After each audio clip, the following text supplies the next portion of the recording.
أعوذ بالله من الشيطان الرجيم. بسم الله الرحمن الرحيم. الحمد لله رب العالمين، الصلاة والسلام على رسول كريم وعلى آله وأصحابه أجمعين. رب اشرح لي صدري ويسر لي أمري واحلل عقدة من لساني يفقه قولي.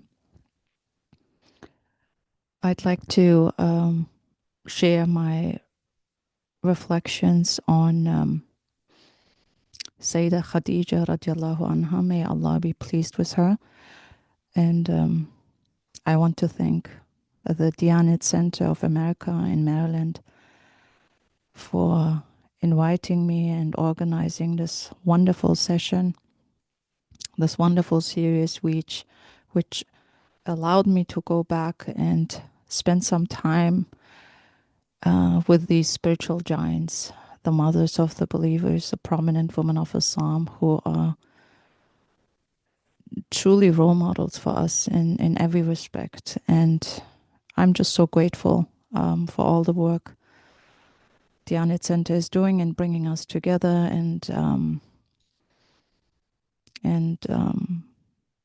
allowing us to spend some time reflecting on how these spiritual giants, these spiritual heroes can speak to our moment, to our challenges, to our struggles, to my particular context. So last time we started reflecting on Sayyida Aisha radiallahu anha, who was also the wife of the Prophet sallallahu alaihi wasallam. And last Sunday we had the opportunity to spend some time thinking about Sayyida Khadijah radiallahu anha, who, as many know, she was the first wife of the Prophet, peace and blessings be upon him. And so every time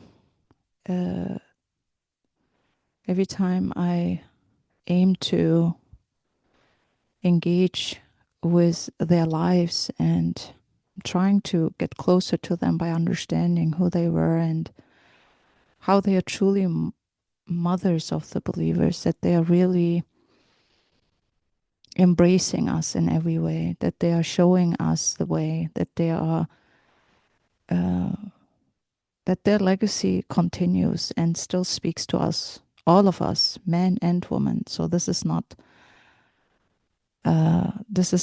an endeavor that only relates to the women of Islam or us as Muslim women, but we all, men and women, we all look up to them as our spiritual heroes, as our spiritual role models. So I'm going to share just a few observations I had as I was trying to enter their world and trying to understand more of who they were and how they would relate to our current context and our current moment. And that's really important because those are not just abstract historical figures from the past. Their legacy continues. Their moral legacy and spiritual legacy is everlasting. And so and needless to say that I'm not going to do justice to any one of those. And this is really just a very, very narrow, very limited, personal approach and understanding, but I hope that it's going to be beneficial to some. And I encourage everyone to go back and spend time with them and really see how they speak to our lives and how they can guide us and embrace us. And when we think of a mother, that's what comes to mind is unconditional compassion and embrace, understanding, non-judgmental listening, and that's what I found with each one of them as I'm walking and learning with them. I feel they are speaking to me in so many ways. So I hope, I mean, for me, it really inspired, and it's inspired me to really spend more time and going back. And uh, like I said, these are not historical figures of the past. They are alive. Their spirits are alive. In fact, their afterlife is more vivid than ever. And with our spiritual imagination, with our ability to dream and imagine and be inspired, we can spend time with them. They can walk with us in this journey of life, and we can walk with them, because the human journey, the human experience, is a universal one. The struggles, even if they might, um, be different in detail, the human journey is the same. The lows and highs, the pains and pleasures, the losses and gains, the darkness and the light, all emotions we can relate to, and they can relate to us. So I invite myself and everyone to, with our imagination, to transcend time and space, and enter in that sacred universe, into that sacred orbit, and be in their company. Let them guide you and be guided by them. Let them guide us. And this is something that is really important, because time is created, and a believer knows that Allah can transcend time, and that we can enter a sacred universe where we are always united. The heart doesn't know uh, miles and distance. If that heart connection is there, if we connect truly with our hearts, with these spiritual heroes, we will feel nourished and strengthened, and we will feel illuminated. And that's what the Prophet ﷺ teaches us, and tells us, that his companions are like stars. Whomever we follow, we will find our way, he says. Peace and blessings be upon him. So that's for me um, an important invitation, that the Sahabas, the companions of the Prophet ﷺ, his male and female disciples, the men and women around him, are a blessing for us, a mercy for us, because each one of them, in their unique personality and character, in their way of being and moving in the world, can speak to all of us. And we can find companionship. We do not have to find lonely. When I find we don't have to feel lonely.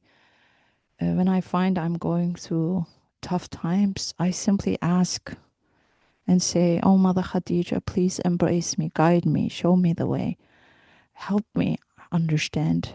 And because she's been there where I've been. And the same holds true for all the amazing companions and disciples of the Prophet, peace and blessings be upon him. When we direct ourselves to them, when we communicate with them, their himma, their help, their support, with Allah's permission, will come over us, will shower us and nurture us. And they hold our hand, and we can walk through life with them. We don't have to be doing this alone. We don't have to live life alone.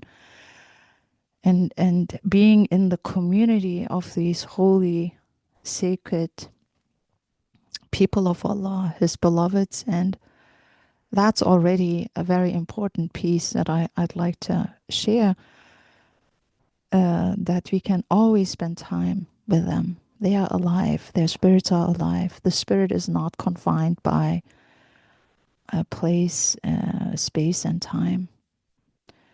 And with Allah's permission, we can always be in their company, and feel illuminated and enlightened. And as I was approaching their lives and was reading some books about Sayyida Khadijah, what really stood out to me, radiallahu anha, and Sayyida, just for those who are not familiar, just means Our Lady, Lady Khadijah. It's expression of reverence and respect and honor. So Sayyida Khadijah, radiallahu anha, it's very interesting. They are all these women, all these men, companions of the Prophet ﷺ. They are all unique, of course, in their own way. But what's so important is as the sources were reporting about them, there was nothing that would describe their outer appearance, their outward physical appearance. And that really struck me. There was nothing in the sources that described how they looked. Let that sink in for a moment. I mean, it's a small community, a pre-modern, traditional, organic, small community, and these societies, um, again, are very intimate in that regard. They know each other very well. The people who live in these communities, they observe each other very well. They spend a lot of time together. Everyone knows each other, and it's also a society that is very attentive to each other and notices a lot of things. And certainly when it comes to women, there is so much emphasis in our time, in our own time, on body image and physical appearance and outer beauty. And what I found so puzzling is that the sources were silent on how these women, these very important women in the lives of the Prophet ﷺ, how they looked. And that is not to say that people at that time didn't value physical beauty or outward appearance. In fact, they did. But here's a very important element for us, a very important takeaway. The fact that the sources are silent about how they looked just shows us where the emphasis is in the tradition. So the main attention that Islam puts on people, and especially on the companions and the wives of the Prophet ﷺ and all these amazing spiritual giants, is on spiritual beauty, the moral beauty, the virtues, the beauty of character, of akhlaq, and the beauty of high virtues and high morals and high ethics. That is where the tradition, where Islam puts its most important emphasis. That's the core, inner beautification. And so it was really shocking to me that a society, I mean, that again spent so much time together, and I'm sure these women, each of them, they were definitely, and even in their physical beauty, were beautiful human beings. But the point that the tradition is literally silent, that the sources are silent about how they looked, how they appeared outwardly, just shows the great respect and the great emphasis Islam has for cultivating inner spiritual beauty. For me, that's a really important statement to observe. And we are now in a time, in our current moment, where we spend a lot of time looking at ourselves, whether it's in a Zoom meeting or in the mirror or in the phone, on the phone. We record constantly things about ourselves. So it's a moment where there is such great emphasis on how you appear and how you look, and we spend so much time on our outward appearance. And especially for women and young girls, there is so much pressure on body image and how we are perceived and how we are looked upon and how we present ourselves. But we can, especially a generation alpha, which, you know, my young daughter who tells me she's generation alpha, that who spends literally so much time recording themselves and looking at their faces. And what does that mean for us? how does that match with the core of the tradition? And just to be clear, there's nothing wrong about vanity. Vanity meaning spending time, um, taking care of yourself and being presentable. In fact, that's an act of worship, ibadah, right? To take care of oneself's body and making sure you you are presentable and you take care of yourself and you adorn yourself with beautiful clothes.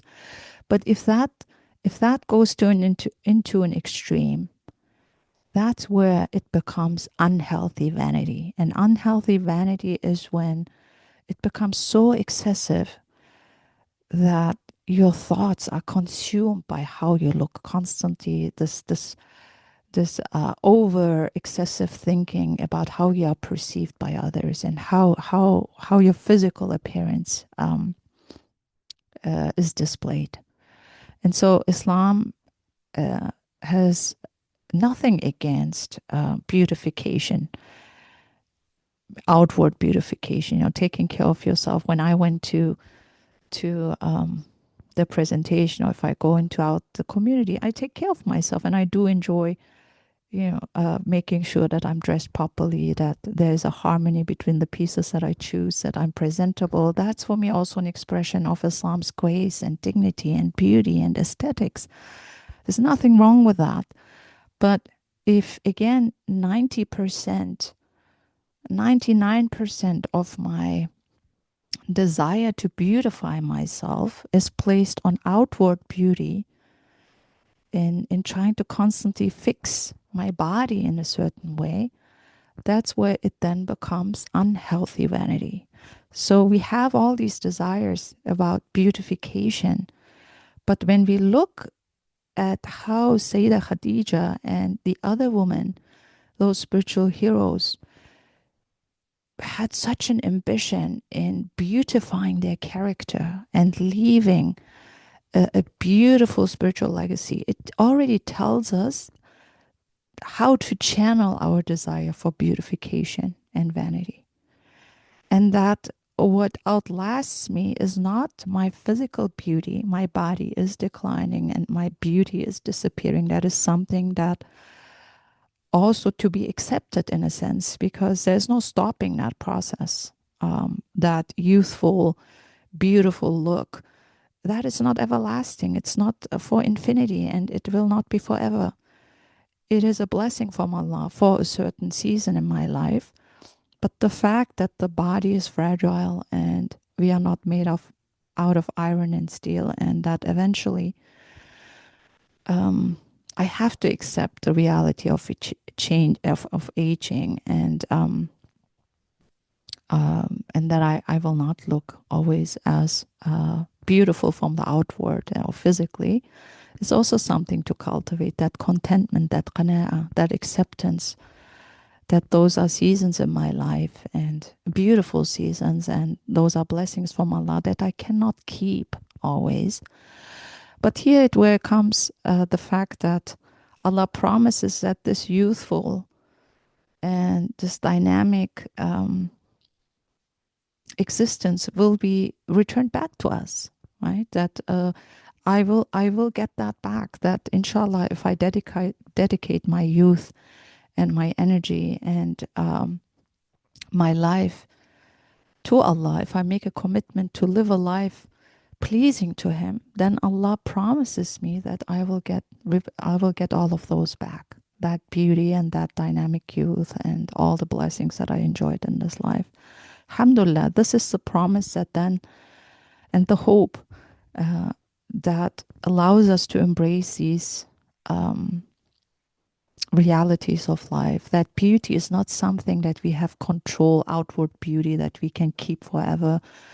And so if we become so invested, especially in this time, like I said, where we have now this phenomenon of being consumed by body image, if we give in to certain societal pressures and peer pressures to look in a certain way, and that's then where it becomes really unhealthy and destructive. So Islam teaches us through these amazing um, woman to make a commitment to beautify our inner character. And that is where the tradition puts us greatest focus, to spend our lives on things that will uh, outlast us long time after we are gone, that people will look back, and Allah loves us when we beautify our inner character, our morals, our virtues, and try to constantly improve ourselves in that regard. And that is where we invest our energy, our time, our concerns, right? Like to really worry about how can I cultivate a better personality and beautify myself inwardly. So, in short, we all, especially women, want to beautify themselves, right? That is a very natural inclination. It's in our fitra, it's inborn. You know, women want to present themselves and beautify themselves. And again, there's nothing wrong with that. But 90% of that desire and that feeling has to be turned inwardly. And how do we see that? We see that in the example and the model of the woman of Sayyida Khadijah.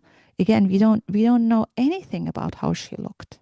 And I'm sure she was a beautiful woman, elegant, noble, graceful. But there is this great respect and admiration for her. And the legacy that she left was a spiritual beauty. Those are the virtues that we can all cultivate, and that's where we can connect. And she is known as a tahira, the pure. And that's a very beautiful description of her persona. That she was so noble, so adorned with high virtues and values that people called her, the community testified to her as a tahira, the pure. I mean, is there a higher title than this?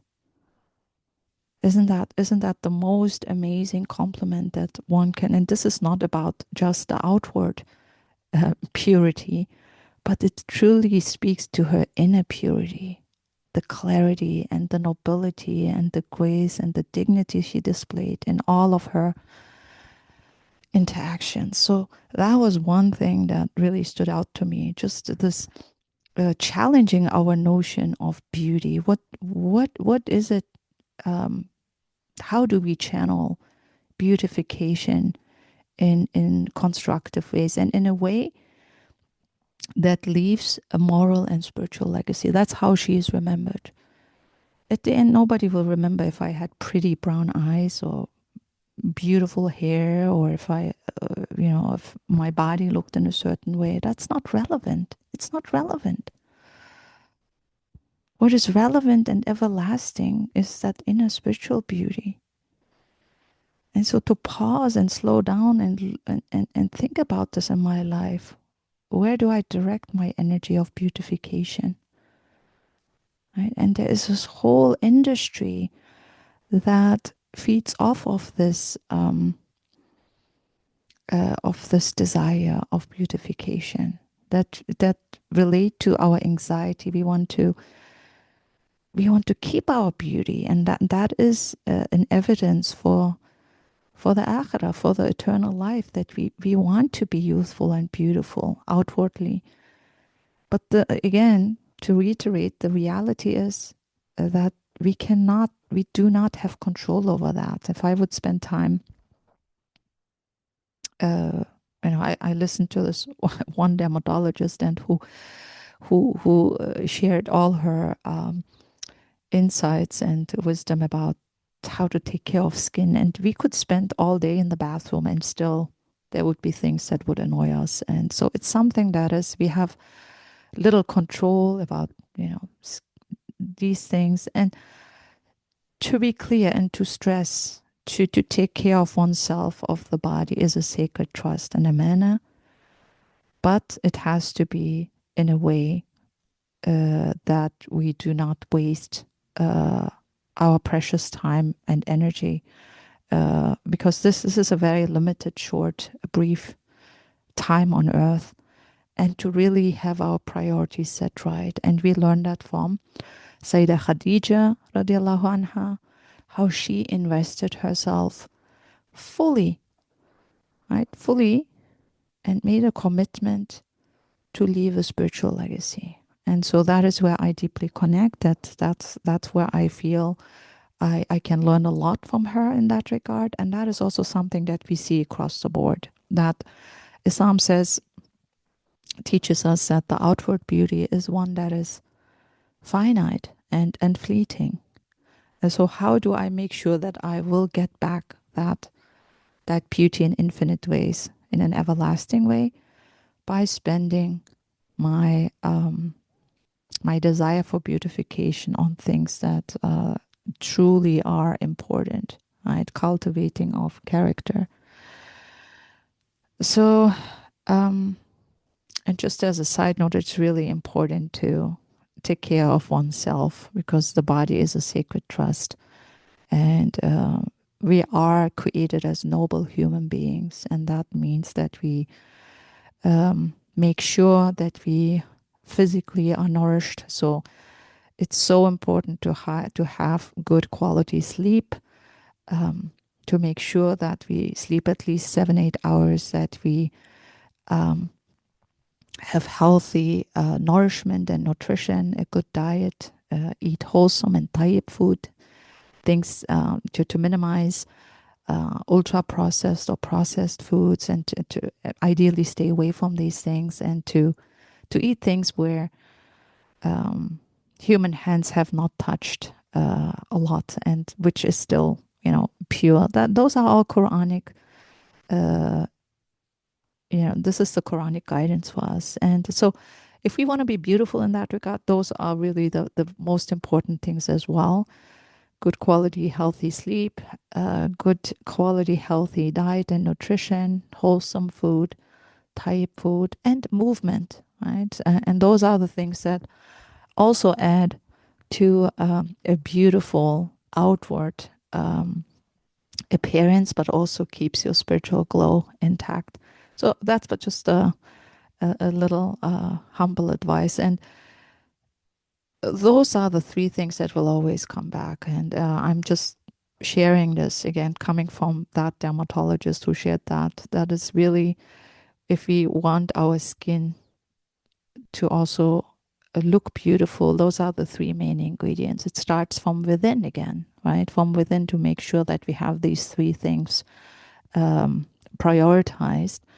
And sadly, I'll see in my community that people do not have enough quality sleep. We spend hours on the screen. The night is for rest. Allah has created specific times. Times is sacred. And to honor that divine rhythm is really important, to allow your body to rejuvenate and regenerate and be replenished and restored. And that happens at night. And when we do not have that critical amount of time, also impacts, of course, our inward beauty, but also our outward beauty. So just to keep that also in mind as we take care of our bodies, which are a sacred trust from Allah and amana, and they are the vessel, sacred vessel through which we experience Allah's divine signs around us. So it's really important to make sure our bodies are kept intact and taken care of.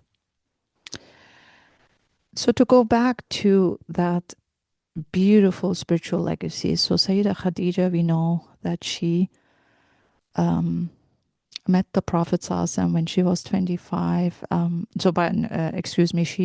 She got married to him when she was 40, but by the age of 25, she already had experienced a lot. She was married twice and became a widow at this very young age, because many of you know that the desert environment of the 7th century was a harsh environment. And so mortality rates were high. And I think her husband died in a war situation or some kind of, so very early on. I don't remember the exact circumstances, but what I do recall as a fact in the sources, she was very young, 25 years old, had children, a widow. So already a lot of life experience there. She was a successful, noble businesswoman, highly ambitious, highly established, independent, already had a strong footing in her life. And so she doesn't need to remarry, right? If you just look at her circumstances and her context.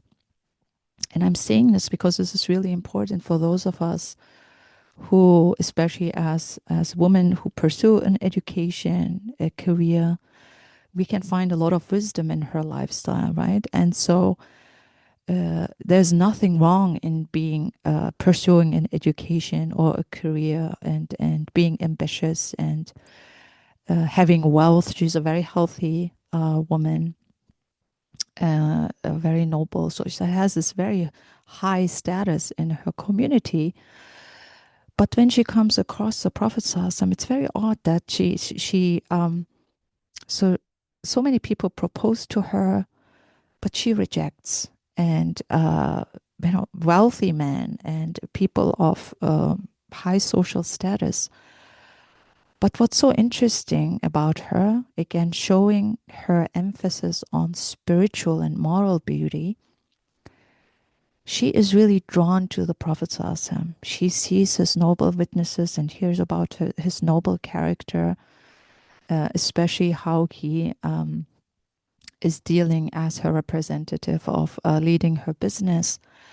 And that is where, of course, she really encounters the same spiritual beauty and nobility in him, the graceful behavior, and he is from this high noble character. So you see already this theme uh, of her focus and of the tradition to really concentrate on somebody's inner beauty. Right, the Prophet ﷺ has very modest means. Yes, he is from this reputable tribe, the Quraysh, but at the same time, he is not somebody who is as wealthy as her or can provide to her. And in fact, that's when he receives that proposal. That is one of the reactions he has. Like, I cannot provide for her. She is so wealthy. She's so established. She's such an independent and successful businesswoman. How can I ever be worthy for her? But yet she insists and she chooses him. It's very interesting, right? So she doesn't really care. And she doesn't need to, like I said, remarry or need somebody. She doesn't need anybody at this point. I mean, she is really mature and independent, but she seeks that she sees that spiritual beauty in him and really longs and yearns for that spiritual companionship and that emotional companionship. And that's where the match is. That's where the alignment of values and virtues come together. That he is somebody who she feels really aligns with her spiritual values, and she has this high spiritual ambition for having someone on her side who can really cater to that desire, right? So I found this very interesting in how she made that choice. And this is, of course, relevant for those of us who pursue a marriage and a marriage partner. What are the criteria that she sets? Which utmost priority for her is really the inner beauty, the nobility, the virtues, the moral character. And then, of course, she doesn't need wealth or material. She has no material interests. But how often do you say that? Do you see that coming up in our times? That those things are maybe more on the forefront, and when it comes to inner beauty and spiritual character, those somehow are kind of a little more in the background. And just her deep insight in telling us and teaching us what should be our priorities in our relationships, in our desire to pursue marriage and seeking a partner in our lives. What is really something that provides the most stable foundation in a marriage. It's really that kind of deep, anchoring yourself in high principles. Right? And there is a sacred narration by the Prophet ﷺ, in which he tells us that you marry a person, in that case, a woman, for three reasons: her beauty, her status, or her wealth. And he says, choose the one who has firm faith, deen or religion. I'm paraphrasing, and you will have all of that.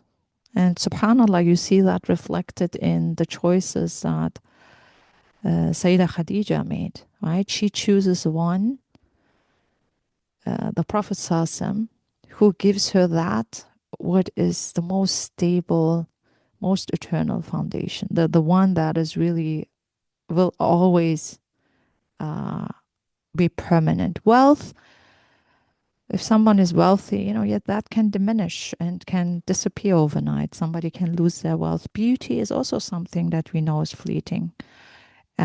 Status, right? We can stand high profile people who can lose their status overnight.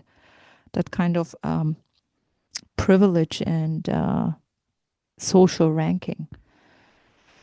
But what really outlasts everything is deen, and it provides a stable foundation, that kind of spiritual foundation and a principle where two people who want to grow together. So I always, I give that example of a pyramid. If Allah is on top and you have husband and wife on both sides who are trying to come closer to Allah, as you come closer to Allah, you come closer to each other. So if Allah as top priority and your absolute object of your love and desires is top priority, as you're trying to both reach Him, you also come closer together. And that is the shared language, the shared vision, the shared vocabulary where a relationship can flourish and thrive. And when things get messy and complicated and tough in a family or in a marriage or in a relationship, having Allah as your top focus always brings you back to that shared vision, that we have one goal together. We want to grow closer to Allah, and how can we help and support each other accomplish that? So she is someone who chooses her marriage partner according to that spiritual ambition. She's ambitious to reach Allah, to come closer to Him. And who is the one who can help her do that? Who can support her in that journey of spiritual growth? And of course, there's no one better than the Prophet ﷺ, the beloved, who helps all of us to come closer to Allah and grow in our relationships. And it's just, again, shows us this theme, this consistent theme in her life, always making a commitment towards spiritual beauty. And how can I beautify myself character-wise? How can I cultivate virtues and nobility? And who is there to help me, who can support me on that journey? And then, of course, she is the one then who proposes, who's very direct and assertive in proposing to the Prophet ﷺ. It's beautiful. And she is the one who then anchors him. She is the first believer, the one who embraces Islam as the first person. She is the calm in the storm. So when the Prophet ﷺ is very distressed and unsettled after his first encounter with Jibreel alayhi salam, with the Archangel Gabriel, he seeks her comfort, and he is embraced by her, and she is the one who assures him that Allah will never disgrace him, that she knows him so well. And so there is a moment of self-doubt, like a moment where he is shaken, but she's not. She's not. She is, if anything, she bears witness to his noble character and virtues. And that is so profound. Like she is not shaken. She is not in doubt. She has no second thoughts. She's not puzzled. She is the one who provides that refuge. She is the strong, supportive castle where he is in a moment where is utterly um, distressed and of course spending a very long time in that cave, and all of a sudden you have an angel appearing in front of you and confronting you with a very heavy insight that you're chosen and you're a prophet. That's something uh, that is hard to process. And so as he runs home, he goes home and shares that with her, that encounter, that holy encounter where he is overcome by really big feelings. She is so steady. She is so stable. And because she is steady, she can hold him. Meaning she's so anchored. She's so sure and certain, subhanallah. And so that's very profound to me. It's like, that day, that morning, when I was reading about her, and my young daughter had a moment where she had a very challenging moment and distressed about something, and I just in that moment, if I would have gone to given into my desires of anger and yelling at her, but in that moment I just thought about Sayyida Khadijah and said, I want to be like her. I want to connect to her, and I want to be the calm in the storm. I want to be a source of peace and not panic. I want to be a source of tranquility and not pain. I want to uplift others when they are having a difficult time. And so in that moment, I just sought her embrace. I tried to connect to her, and then subhanAllah, the magic, it worked. It was a sincere prayer that, Ya Allah, make me like her. I want to be an embodiment of her calmness and peace. I want to be steady in this life and not feel overcome by anger and confusion. And so that was such a beautiful way to connect to her. And I was able, because I was steady in that moment, I was emotionally steady, then I was able to hold my own child. But if I'm not steady, I cannot hold my child. I cannot guide her, I cannot nurture her. And so that is so important. Like we can find ways to connect to their very particular experiences. And that's a huge moment in the Prophet ﷺ's life. He saw in her, he was assured by her. She was his greatest witness. She bore witness. She did bear witness that he is Sadiq al-Amin. He is a righteous and trustful person. And the whole community is testifying to that. So when we are sometimes in doubt, and especially in this time of uncertainty and doubts and questioning, some of it is healthy, and some of it is also, quite frankly, unhealthy. Questioning everything about the Prophet ﷺ's life and being in doubt. If I find myself in that kind of moment of doubt and questioning and suspicion, I should turn to the witnesses around him, the companions, the woman in his life, Sayyida Khadijah, who is a witness to his profound and beautiful character, to his truth, to his steadfastness, to his righteousness, to his authenticity, his credibility. You cannot lie or fake that. You cannot make that up or construct that. You cannot fabricate that. So when we oftentimes, you encounter people diminishing the Prophet ﷺ's life and sunnah and saying it's just sunnah, it's not relevant, it's not important. That's not right, because that would contradict the profound witnessing of all these companions, the disciples of the Prophet ﷺ, who came from all walks of life, and they all testified to his authenticity. And the most intimate one, his spouse, his wife, who spent all these years together with him, who knows him so well, tells us he is the one. He is the one. He is truly a messenger of Allah who came with a profound revelation to guide humanity. Then that should give us pause and think, like, why am I questioning? What is it?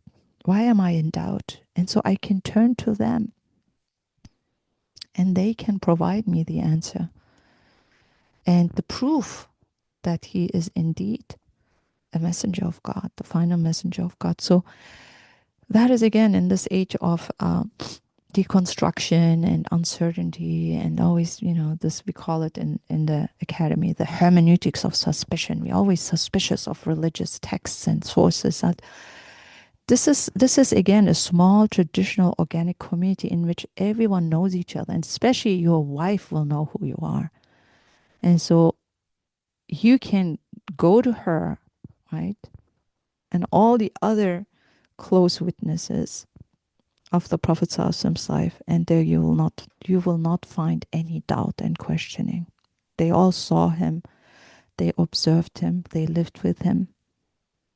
We have all the private accounts. He's the most detailed historical figure. So that is something that then cultivates yaqeen, certainty in the message. And that's how he also felt. He felt assured. He felt, I received proof of authenticity through Sayyida Khadijah radiallahu anh, right? In a moment where he felt in distress, And then again, her support throughout in his spiritual journey and career, in his prophetic career, is outstanding. It's extraordinary. And the Prophet ﷺ tells us he loved Sayyida Khadijah radiallahu anha so much because, according to a sacred narration, she was the one who believed in me when others rejected me. Can we be that person? Can we embody that virtue of Sayyida Khadijah? Can we be the one who stands by truth even if others don't? Can we affirm the prophecy? Can we affirm the prophetic message? Can we embody the sunnah, the teachings of the Prophet? Can we make them alive? She affirmed me. She believed in me when others rejected me. That's why he loved her so much. It's a big statement by a woman who is who's known as a tahira, the purest, who everyone knows as a noble, graceful, dignified woman, well established. Right? There is no interest in wealth and material desires or goals. She has no interest in that. She's absolutely transcended that. She had no desire for that, and she didn't choose the Prophet ﷺ because of that. She has no interest in some type of high profile privilege status or money or certain worldly aims. Totally not. We see that in how she chooses the Prophet ﷺ. There's nothing worldly there. It's all about spiritual ambition. I want somebody who brings me closer to Allah. And making that the priority. And when he finally declares that he received the revelation, she is the first to attest to the truth. It's very powerful. And then the Prophet ﷺ goes on and says, she was the one who believed in me when others rejected me. She supported me with her wealth when I had nothing. Right? Isn't that amazing? She was the one who invested and sacrificed all her wealth, her energy, her money, all her support went into the prophetic message. And not once did she say, because of you, I lost my comfortable, wealthy lifestyle. We know from the seerah and her life that she died in a terrible way, because the Prophet ﷺ, by his own people, had to endure starvation, famine, 3 years boycott where your own relatives, your own family, your own tribe, your own community abandons you.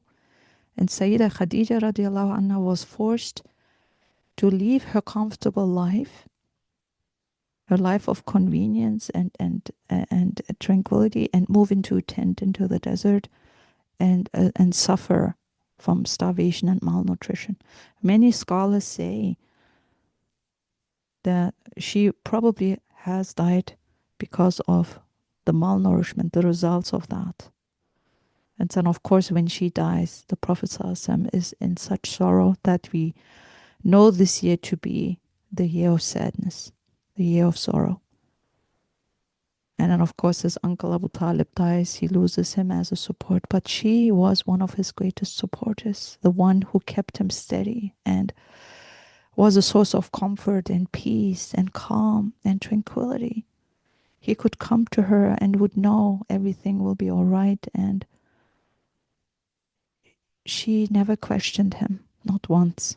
She never complained or accused him of losing all her status and wealth because of the prophetic message. She was willing to give it all. She believed in him. That again is a testament for us, for those of us in this age of certainty, uncertainty, and doubts and suspicion. This is a huge statement.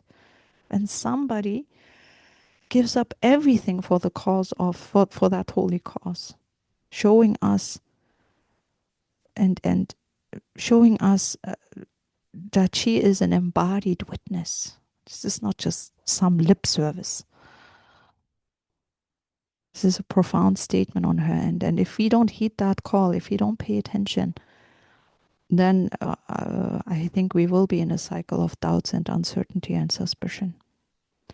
So she values the sunnah so high. She values the prophetic message in such high esteem. We can do that too. And if we are following her path, if we as well give our everything to this cause, to this holy cause, our energy, our health, our youth, our beauty, our knowledge, our resources, our skills, our careers, those are beautiful blessings. But for her, they were not the end goal. They were the means to reach the ultimate goal, to please Allah. So everything that we have, pursuing a career, pursuing wealth, there's nothing wrong. She had it all. But she knew how to use these blessings in a way that would further and advance those holy causes, spiritual causes. It's very important for us how she, in every regard, and that's why the Prophet ﷺ, has such love for her and deep respect. This was a very fragile, in these very fragile years, these 13 years. This very young, early community that was going through so much suffering, torture, ridicule, persecution. She was there to support and in every way the Muslim community, especially her husband, the Prophet ﷺ. And so that's the reason why he loved her so much, is so explained by her own statement, right? She supported me with all her wealth. And he was a person of modest means. He didn't have much. And not once do we see her complaining that she, from 100% wealth, went into 100% poverty. SubhanAllah, that is why she is, as the Prophet ﷺ says in the narration, that Allah, she is the only one who receives Allah's greetings of salam. We know that from the Prophet ﷺ when he tells her, Jibreel alayhi salam is present and he wants me to tell you that he brings Allah's salam, greetings of peace to you, and that he has promised a palace in paradise for you, and that there will be no noise and no distress. Again, I'm paraphrasing, but this is a huge blessing, of course, for her. And then she replies back and says, please also offer my greetings to Jibril alayhi salam. And she's the only one who is honored to receive Allah's greetings of peace, because she was, subhanAllah, it's very, very poignant that she was a source of peace for the Muslim community. She was the one of the greatest, but she was that source of calm. And so the Prophet ﷺ says that she is one of the best of the women, right? She is mentioned as the four women of paradise. As Khadija radiallahu anha, Fatima radiallahu anha, and then we have Asiya radiallahu anha, and then Sayyida Maryam alayhi salam. Those are the women of paradise. And Sayyida Khadijah receives that divine compliment, and that Allah has prepared for her an amazing eternal place of happiness. So we can be the things that the Prophet ﷺ loved about those amazing, about this amazing woman, right? We can, I shared that before, that quote that resonated with me. Be the things that you have, that you love most about the people who are gone. We can all keep Sayyida Khadijah's legacy alive by embodying her virtues of purity, of nobility, of righteousness, of steadfastness, of patience, of endurance, of generosity and gratitude and charity. She was one who shared everything with the community. Everything, right? In fact, she gave her life for that cause. So we can embody those virtues. And when we do that, this is how we honor them, remember them, these spiritual giants. And this is where we can connect to them, right? And those are the people that we look up to. The people who were able to turn pain into purpose, and who were able to transcend the darkness and offer light. The people who are able to uplift others when they are in a moment of pain and sorrow. That was her, right? SubhanAllah. What an amazing spiritual giant, and what an amazing expression of spiritual ambition. We all want to be ambitious, and there's nothing wrong about being ambitious. But again, being ambitious about the right things, spiritual ambition, moral ambition, and choosing the people in our lives who remind us of that final destination.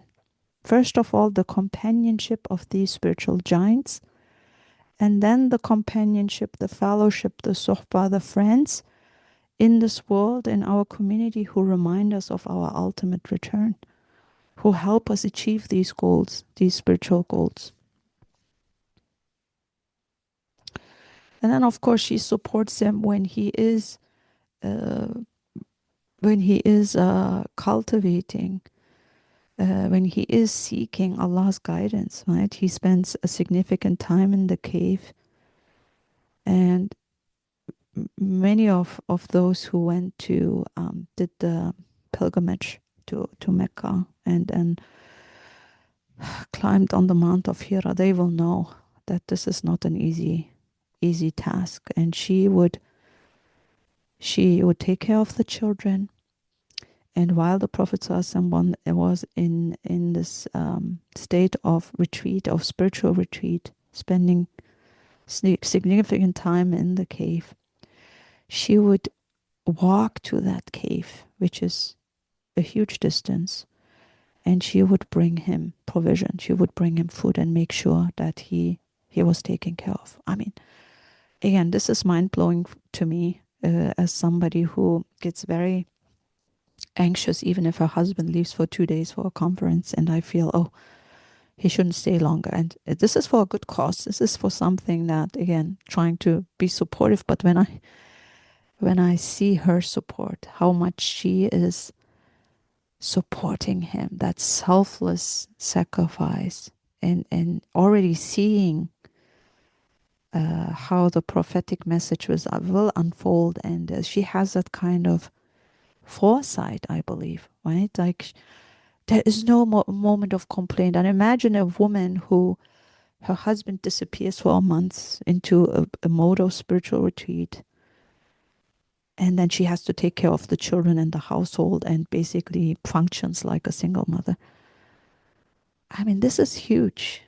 This is huge. That's why she has such an elevated status. And may Allah allow us to walk her path, to be supportive on people's spiritual journeys and growth. And she's doing that with her husband, supporting the Prophet ﷺ in his endeavor. And she senses that something great is happening, something groundbreaking will be happening. And it just her dedication and commitment and how she supports him is again something that I can look up to and find so much meaning and light. Uh, Again, she has such an exceptional character, exceptional spiritual embodiment of virtues. I think a lot about virtues these days. Virtues are literally um, expressions of moral and spiritual excellence, ihsan, to do things in the most beautiful way. And you look at her life, I feel that she accomplished that. She really was a person of virtue, of nobility, of high values, of high regard, a person of grace, a person of honor, and exceptional spiritual character and moral beauty, someone that we can find so much um, wisdom. And of course, as a grieving mother, she is one that I look up to deeply in my own grief and sadness and sorrow, because she is one, as we know. She lost two children in her two sons in infancy, like very young age, as you know, Qasim and Abdullah, two sons. And then she had four girls, four daughters, who, except Fatima, all died in young adulthood. So she knows what loss feels like, what pain feels like, what sorrow feels like. And yet she endures with grace and steadfastness, and she perseveres.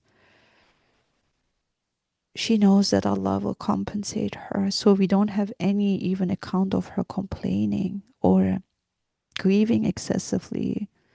And she carries that grief. I'm sure any one of us who has lost a loved one, you carry that with you for the rest of your life. But at the same time, she lives with that hope. She's guided by the prophetic message and the promise of Allah that she will be reunited with her children. And what is so painful is after her son dies, and we know that in that culture, and even today, sons are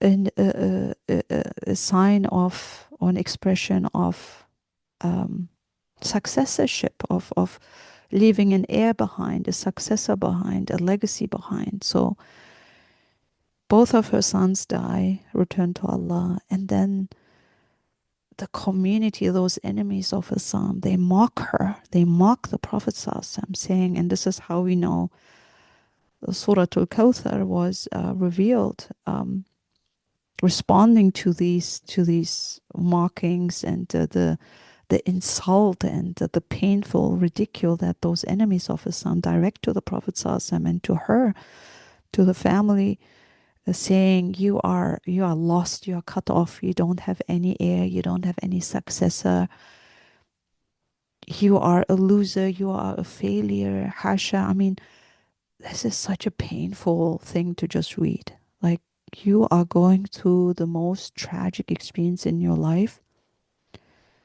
The greatest distress and pain an adult can experience is the death of their child. And in that intense grief, you are also being mocked and insulted and looked down upon. And you are seen as a failure, as unproductive. And subhanAllah, some of it holds still true. Like, there's so many couples I meet in the community who struggle with infertility. It's a test and trial from Allah, but to somehow see yourself as a failure or unproductive, or by being childless that somehow you have lost something. And so the greatest mercy and rahmah that Allah shows us in this moment is, and in Surah Al-Kawthar, is that leaving a legacy behind is not through children or sons in particular. There is a whole paradigm shift in that moment. So it's through the pain of the Prophet ﷺ and through Sayyida Khadijah radiallahu anha that we learn your legacy is by faith and by moral beauty and by a moral and spiritual legacy. It's not by leaving children behind. They are a blessing, yes, and Allah tells us that some He blesses with sons, some He blesses with girls, with daughters, and some He makes infertile. That's all from Allah. All of it is beautiful.